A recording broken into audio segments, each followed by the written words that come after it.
Hey guys, Josh at Bane Tech, and this is my top devices of 2014. This is a list of devices that I have personally used and had experience with, and this is probably one of the videos I've been looking forward to and planning on doing for a little while now. So let's go ahead and get right on into it. These are in no particular order. These are just devices that have hit the top on my list. Let's talk about the device I've recently picked up, which is the Note 4. This was the device I knew I was going to like, but I held off on getting it because I was going to give the Nexus 6 a chance. I was really curious to see how that device was going to treat me, and I'll get into that in just a little bit. The Note 4 is a quality device. It's got a nice screen, it takes amazing pictures, you got removable storage, removable battery. Recently someone made a comment on my unboxing video of the Note 4 that the Note 4 really captures what a phablet is all about, and I do agree with that statement a lot. So the Note 4 is definitely on my top list. Next up, let's talk about the Moto 360.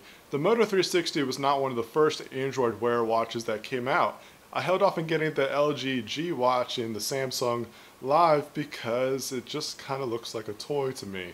And if the Samsung version had some of the features that their normal watches had, like on the Gear series, I might have got that one. I held off on getting those ones because the Moto 360 looks like a watch to me. It looks like something I would normally wear. That's why I held off on getting those other ones and got the Moto 360, and I'm glad I did. The next device I want to talk about is the OnePlus One. That phone took a lot of people off guard.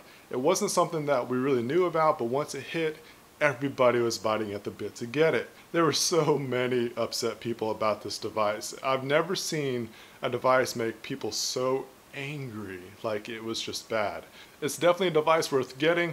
It's only $350 if you can grab one, if you've had one. The OnePlus One had a nice screen. It was a good size. The 5.5-inch screen was a good size for me, a nice happy medium as far as size goes for these big old hands. I really liked having CyanogenMod as the actual OS, the operating system in the phone. It was really cool. The build quality to me was really nice. I loved the back of that phone so much that it was almost worth rocking it without a case, but you know, if you follow my channel, you know, I have to have a case for the kind of situations that I'm in.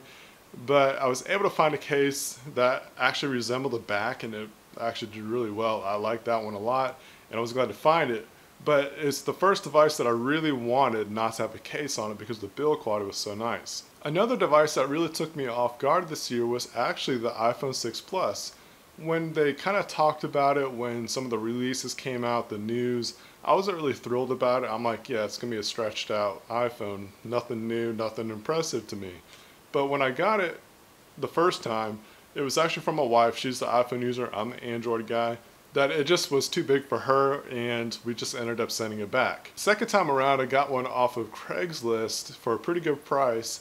So it gave me a second chance to use the device, more so to find out if I would actually use it myself. And I would say that if I wasn't actually tied into the Android ecosystem so much, and actually like Android a lot, I probably would give that phone a chance because it has a really good screen. It's got one of the best cameras out there, and iPhones just work pretty good. So I'm putting this on my top list because it's actually a really quality device. If you're gonna get an iPhone, I'd just get that one. So there's my top devices of 2014. You got the Note 4, the Moto 360, OnePlus One, and the iPhone 6 Plus. Now, honorable mention, I'm going to give it to the Nexus 6. The reason why I didn't make my top list is because it's really not that great of a device. It's a good device, just not great. It doesn't really match up to the ones that I mentioned. The reason why it gets an honorable mention is because I guess just the sake or the principle, the fact of the matter that you can use it on Verizon, it's a big deal to me because I'm a Verizon subscriber.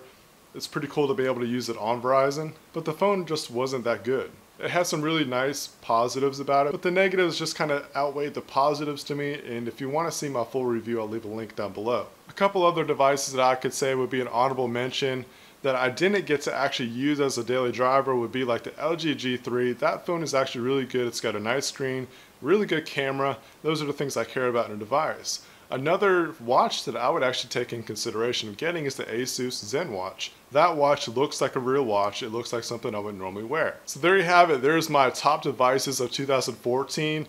What are some of your devices that you would say that are on your top of the list?